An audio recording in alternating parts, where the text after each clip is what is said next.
katakan amin. Tepuk tangan bagi Tuhan kita yang luar biasa. Haleluya. Salam kiri kanan, katakan Happy New Year.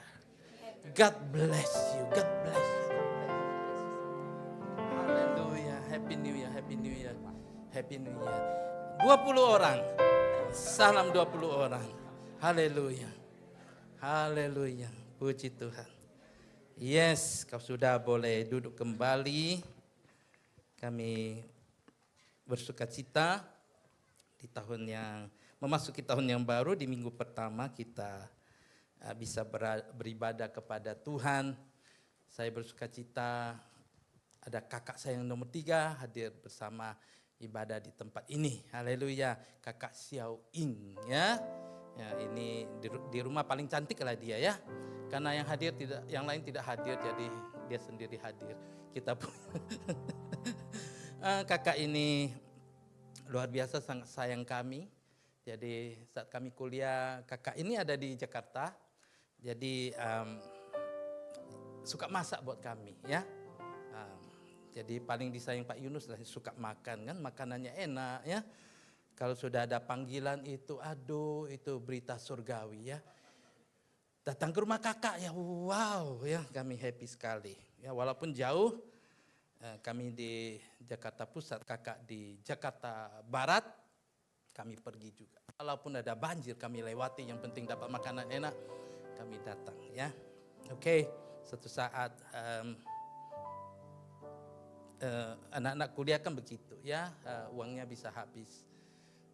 Begitu juga saya, jadi saat itu uang habis, jadi sudah mulai tidak makan ke warung, mulai buka Indomie. Ya semua yang kuliah mengalami itu ya, saya juga mengalami.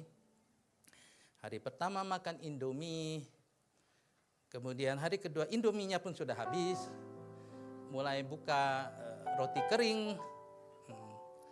Hari kedua roti kering pun sudah habis.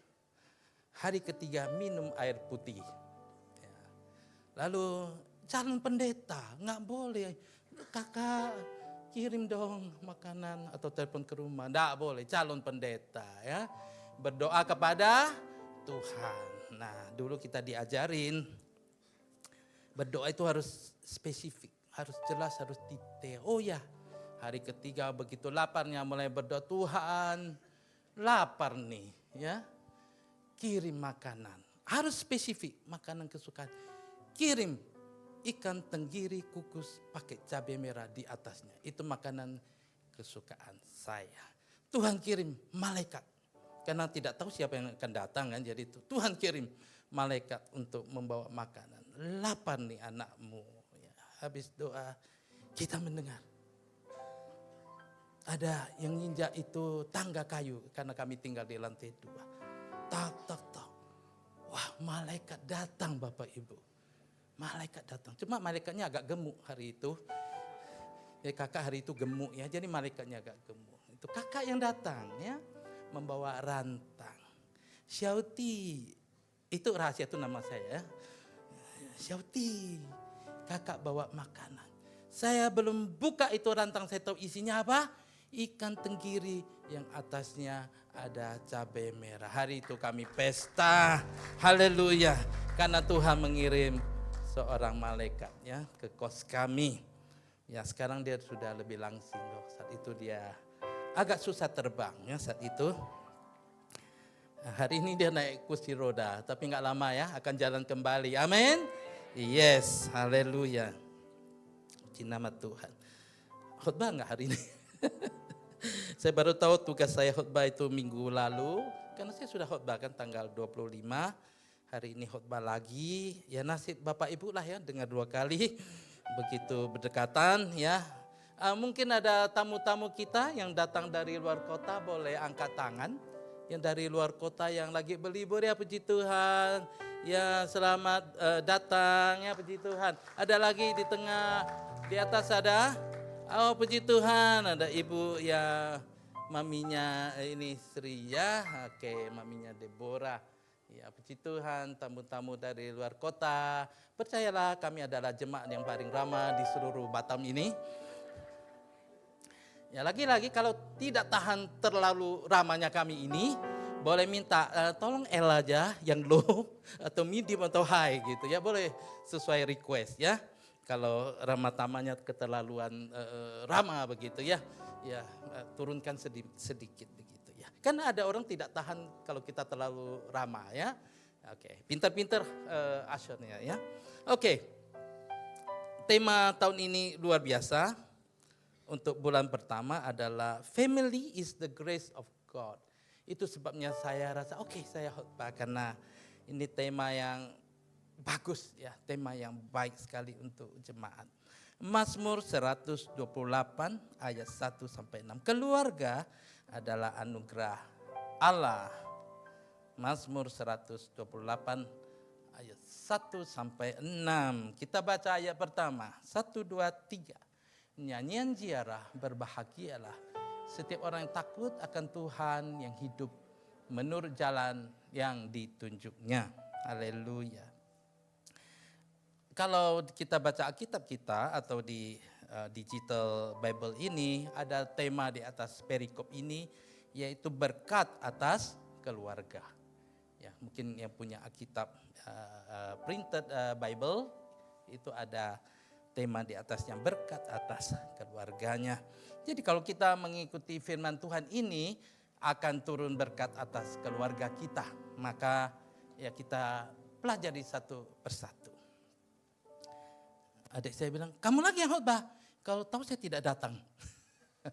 Tapi dia terperangkap tidak bisa kemana-mana, jadi harus dengar juga. Oke. Berbahagialah setiap orang yang takut akan Tuhan. Kalau rumah kita, keluarga kita mau diberkati oleh Tuhan, setiap orang, everybody di dalam rumah itu, bapak harus takut Tuhan, mama harus takut Tuhan, anak-anak harus takut dengan Tuhan, maka keluarga itu akan diberkati Tuhan. Katakan amin. Haleluya. Kemarin kami doa doa Sabtu.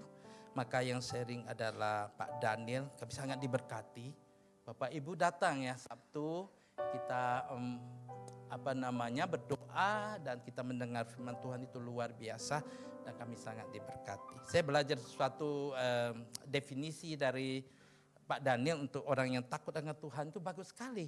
Yaitu orang takut dengan Tuhan adalah kita takut kalau kita kehilangan kasih karunia daripada Tuhan. Itu istilah tidak pernah saya dengar, baru Sabtu lalu dan saya rasa itu bagus sekali Pak ya. Oke, terima kasih Pak Daniel. Pak Daniel nanti juga akan sharing sore di tema yang sama tapi pasti versinya yang berbeda. Mari datang kembali, saya aja mau datang kembali. Saya bilang Pak Daniel harusnya saya khotbah sore, Pak Daniel gantikan, saya mau dengar yang sama lagi. Titik komanya sama pun tidak apa-apa, saya mau dengar. Ya karena sangat diberkati. Nah pendeta-pendeta lain memberikan definisi dari takut akan Tuhan, menghargai Tuhan. That's okay, betul juga. Menghormati Tuhan, menempatkan Tuhan di tempat yang paling tinggi. Oh yes, it is right. Ya itu juga benar. Nah, namun Alkitab ada menjelaskan kepada kita arti daripada takut akan Tuhan. Kita baca Amsal 8 ayat 13. Sangat spesifik yang diajarkan oleh Alkitab. Haleluya. Tidak apa-apa, siap-siap aja, belum nyanyi ya. Kita baca, takut akan Tuhan ialah membenci kejahatan. Aku benci kepada kesombongan, kecongkakan, tingkah laku yang jahat dan mulut penuh tipu muslihat. Nah, kitab jelas sekali mengajar kepada kita, takut akan Tuhan ialah membenci kejahatan. Jadi kita ini yang takut akan Tuhan, kita tidak suka lagi hal-hal yang jahat. Nah, kita menjelaskan sangat bagus, apa itu kejahatan? Aku benci kepada kesombongan, kecongkakan. Orang yang takut akan Tuhan itu tidak sombong lagi, walaupun dia konglomerat.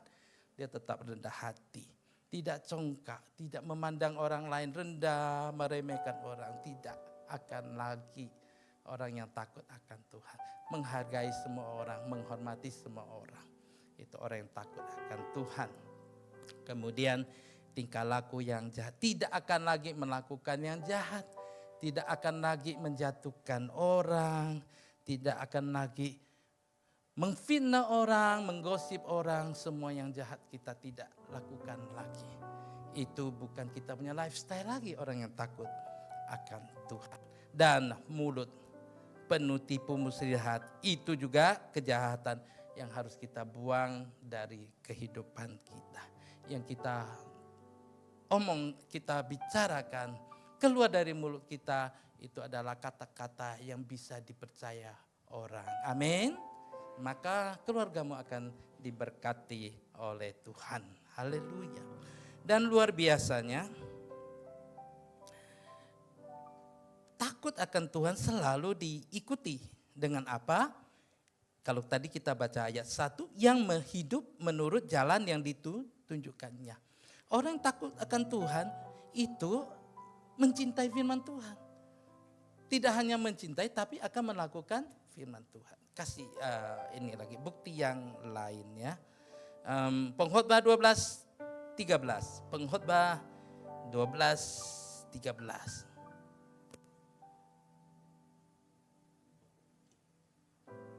Akhir kata dari segala yang didengar ialah takutlah akan Allah dan berpeganglah pada perintah-perintahnya. Jadi takut akan Tuhan selalu diikuti dengan berpegang pada perintah-perintahnya, melakukan firman Tuhan. Satu lagi deh, Mazmur 112 ayat 1. 112 Mazmur. Oke, 1, 2, 3. Haleluya. Berbahagialah orang yang takut akan Tuhan, yang sangat suka kepada segala perintahnya. Orang yang takut Tuhan itu otomatis hidupnya itu mencintai firman Tuhan. Suka membaca firman Tuhan, mengerti firman Tuhan, baru tahu melakukannya. Maka di awal tahun ini saya ingatkan kembali baca firman Tuhan. Ya, kalau 4 pasal 1 hari, maka 1 tahun selesai 1 Alkitab. Berapa orang yang sudah menyelesaikan sekali dalam hidupnya baca Alkitab? Tolong angkat tangan. Yes, baru 6.000 orang. Artinya masih ada puluhan ribu orang belum menyelesaikan baca Alkitab. Mungkin gereja harus buat program ya, membaca Alkitab. Kelihatannya zaman ini jemaat harus dipaksa untuk membaca firman Tuhan. Kita udah coba kasih hadiah ya. Kalau yang sudah selesai baca Alkitab lapor ke kami, kita berikan hadiah. Tidak ada yang lapor-lapor. Jadi mungkin mulai tahun ini kita paksa bikin program untuk paksa baca Alkitab. Bagaimana kita bisa rohani kita bertumbuh kalau kita tidak mengerti firman Tuhan. Ya, ini ada kelemahan kita di gereja Tuhan, harus kita perbaiki. Ya. Semua mau baca firman Tuhan, amin. Haleluya. Firman-Mu pelita bagi kakiku, terang bagi jalanku.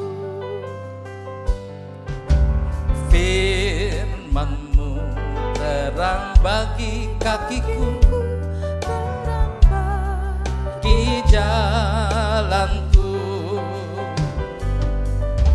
Saat ku lemah dan hilang jalanku, tetaplah Kau di sisiku. Bantu. Tak akan ku takut, sesal Kau di dekatku, besertaku selamanya. Dari depan. Firman-Mu pelita bagi kakiku, terang bagi jalanku, terang bagi jalanku, terang bagi jalanku, terang bagi jalanku. Haleluya. Dan belum muncul juga teksnya. Haleluya. Ayat 2, apabila engkau memakan jerih payah tanganmu, berbahagialah engkau dan baiklah keadaanmu.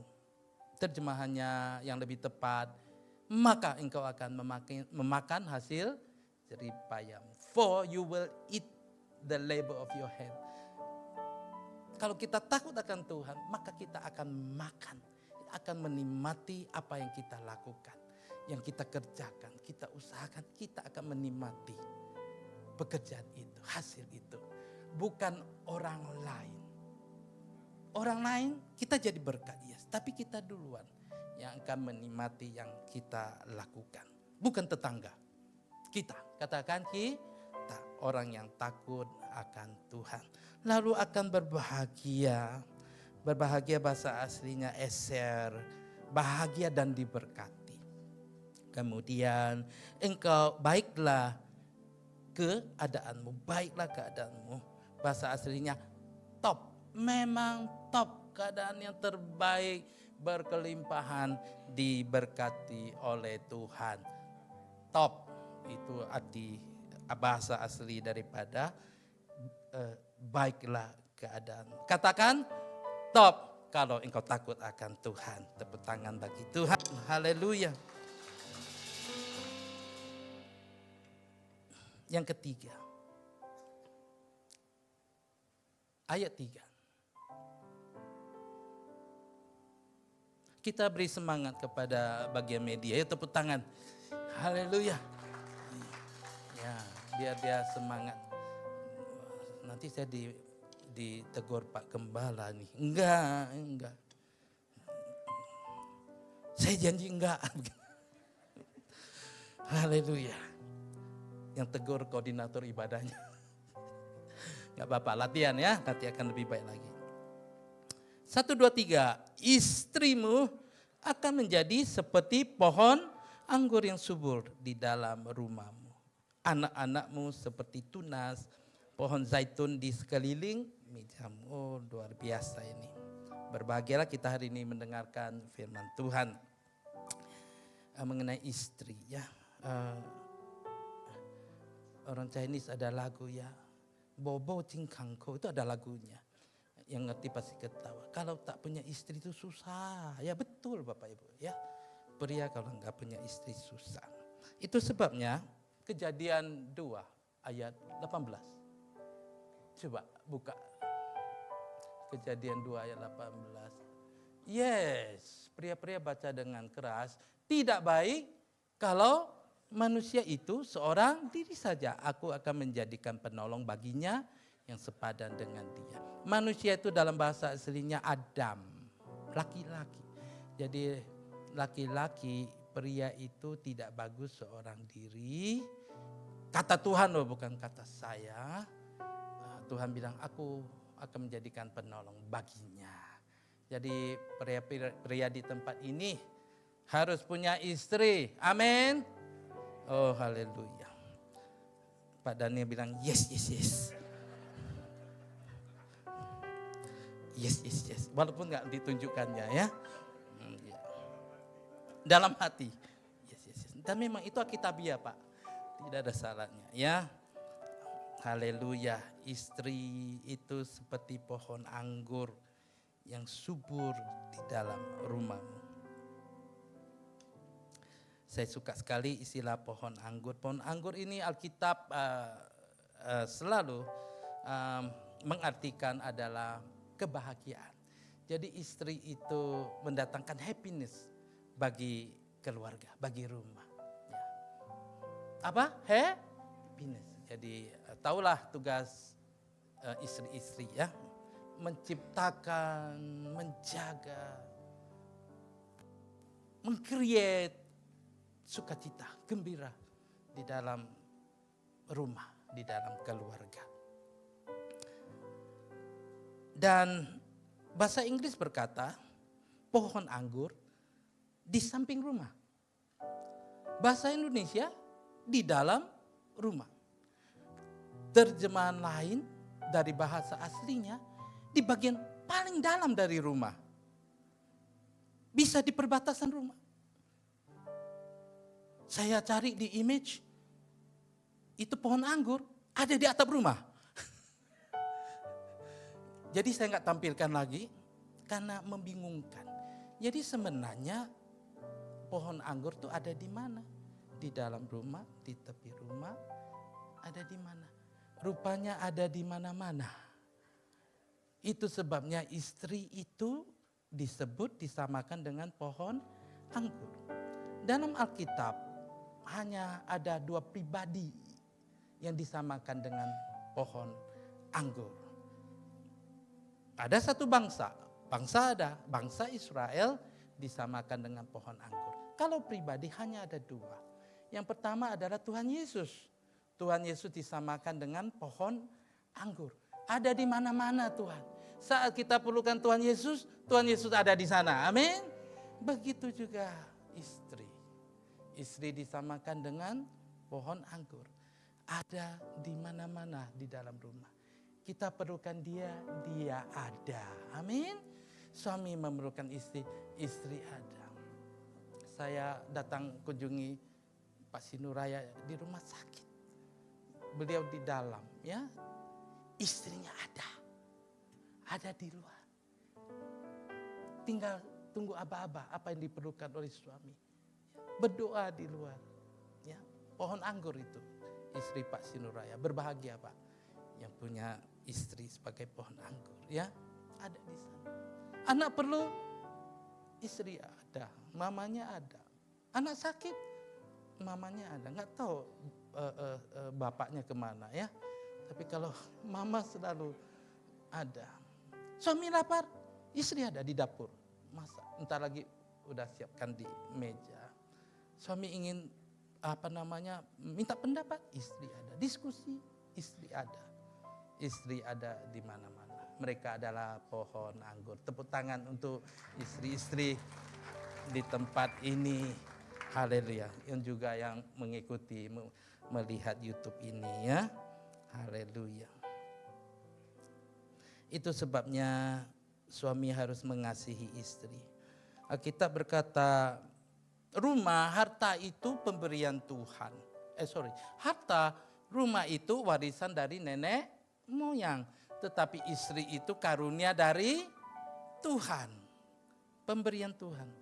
Harus kita jaga baik-baik. Harus kita kasihi baik-baik. Efesus 5 ayat 25. Hai suami, kasihilah istrimu seperti Kristus telah mengasihi jemaat. Jadi suami diharuskan mengasihi istri seperti Kristus mengasihi jemaat dan rela memberikan nyawanya bagi gereja. Suami harus berkorban buat istri. Maka tidak ada lagi suami yang pelit di tempat ini. Amin. Ibu-ibu yang banyak aminnya. Kita diajar untuk mengasihi istri. Saya suka kalau di pernikahan itu selalu dinyanyikan lagu ini, betul juga. Di nada apa nih? Wise men say only fools rush in, but I can't help falling in love with you.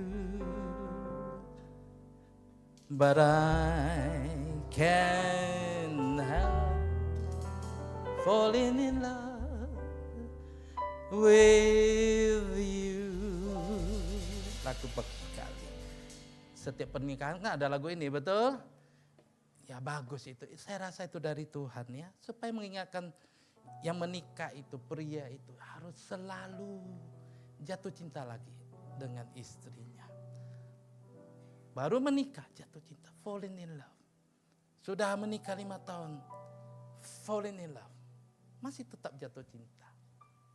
50 tahun lagi, tetap falling in love with you. Haleluya, bisa untuk penyembahan. Haleluya. Lagu bagus sekali, ya. Cari YouTube-nya nanti ya.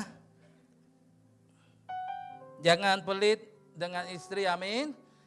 Saya kok akhir bulan istri datang dengan listnya. Salon, cuci muka, beli sepatu. Saya gemetaran Bapak Ibu. Itu saat-saat gemetarannya ya kalau listnya sudah datang. Dan panjang. Tapi tidak boleh pelit, amin. Ya saya bayar. Utang dengan istri jangan lama-lama. Istri itu tidak akan lupa utang kita itu. Bayar secepatnya. Ya. Kasih ekstra. Jadi saya transferkan 5 juta. 200.000. Transfer langsung kita bayar. 6 juta. Ini suami yang terbaik di seluruh dunia. Nah, ya. Gitu. Ya. Tambah lagi istri berkata, senang berbisnis dengan Anda. Itu perkataan istri saya, tidak bohong. Orangnya ada di sini kan. Senang berbisnis dengan Anda. Haleluya. Kakak istri ada di sini ya. Tidak kebetulan nomor 3 juga ya. Jadi ada kakak nomor 3, ada kakak ipar nomor 3. Kenal Tuhan luar biasa. Hari ini dia berkata, suami udah dipanggil Tuhan. Suaminya luar biasa, orang yang baik. Walaupun saat itu belum kenal Tuhan, itu sudah orang yang baik di kotanya, ya, disayang oleh orang kota.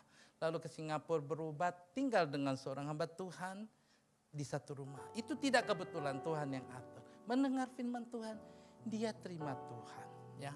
Lalu di rumah sakit, dokter bilang, Pak, penyakitmu tidak bisa disembuhkan lagi.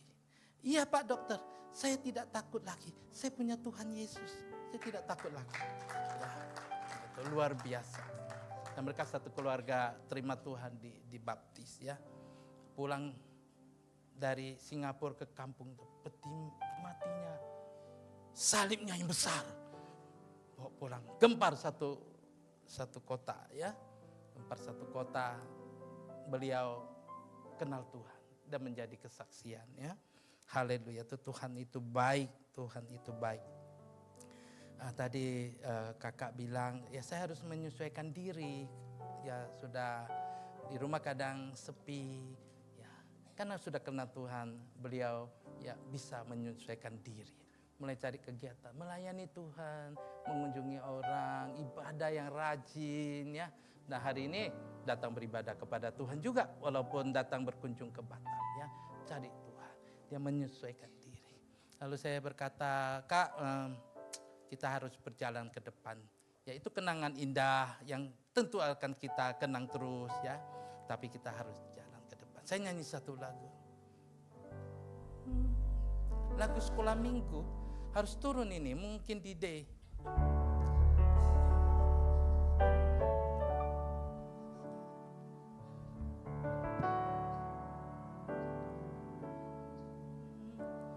Tidak dapat juga, G lah, G. Sampai dapat baru kita pulang.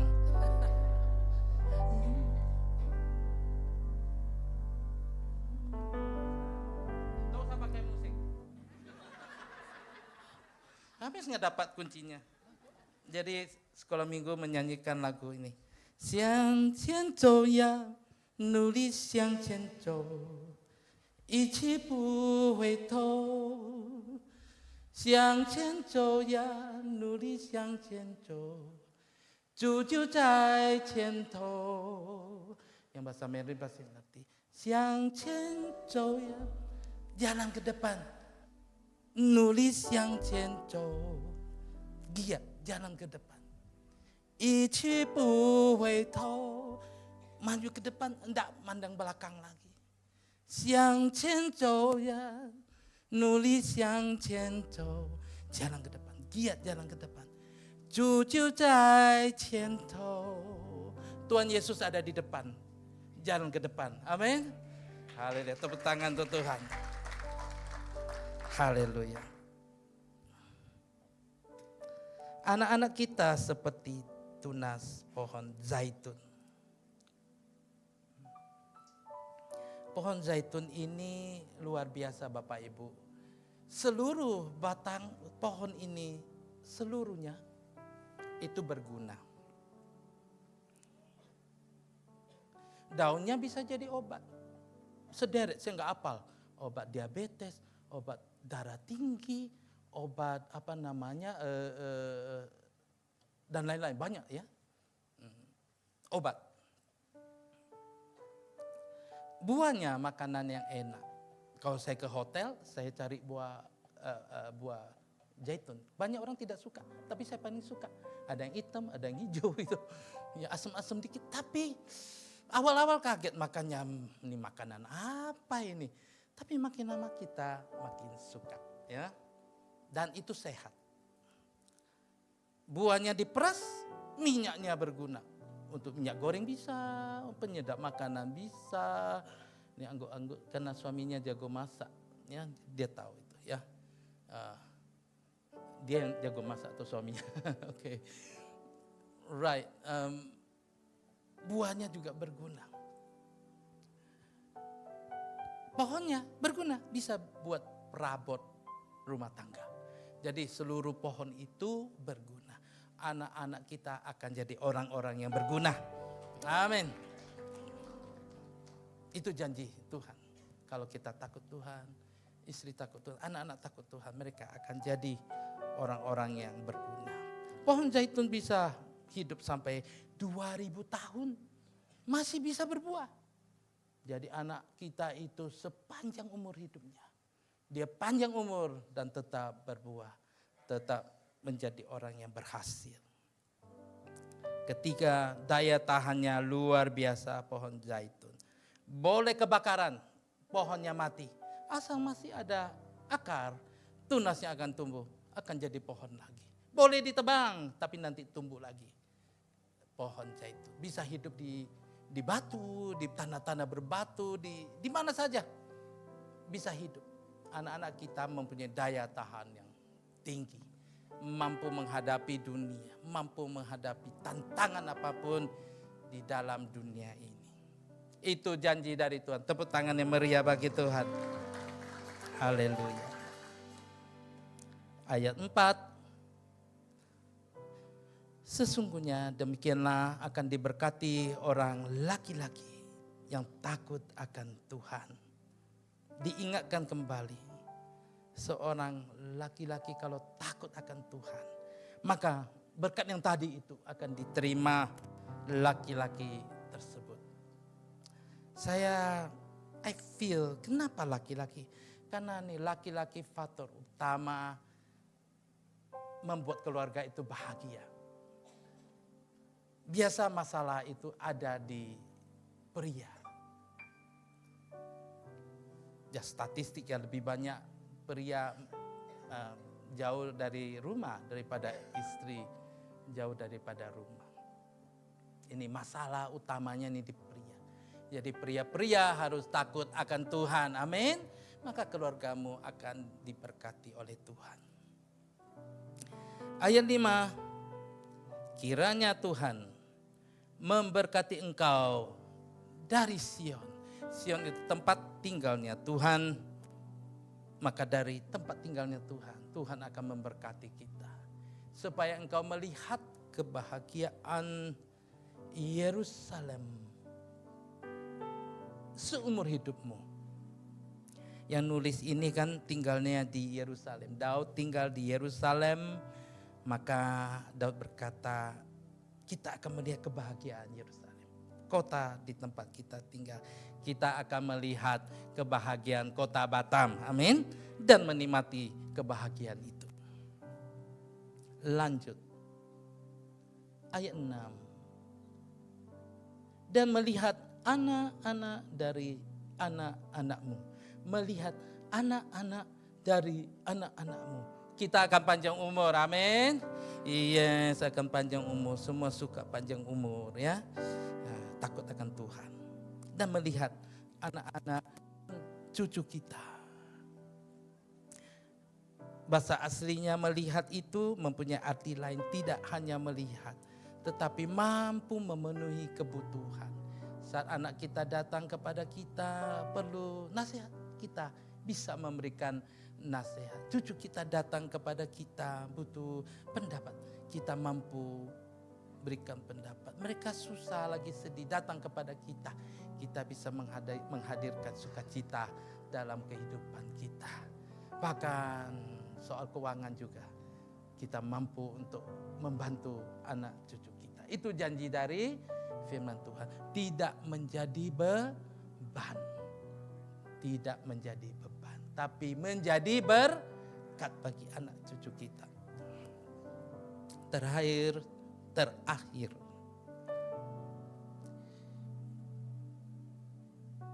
Damai sejahtera. Kita akan melihat damai sejahtera atas Israel. Lagi-lagi Daud tinggal di negara Israel. Daud percaya orang-orang takut akan Tuhan akan melihat damai sejahtera Israel. Kita juga yang takut akan Tuhan akan melihat, menikmati damai sejahtera di negara yang kita cintai, di negara Indonesia. Haleluya. Mereka mengerti firman Tuhan. Tepuk tangan meriah bagi Tuhan. Mari kita sama-sama bangkit berdiri. Haleluya. Puji nama Tuhan.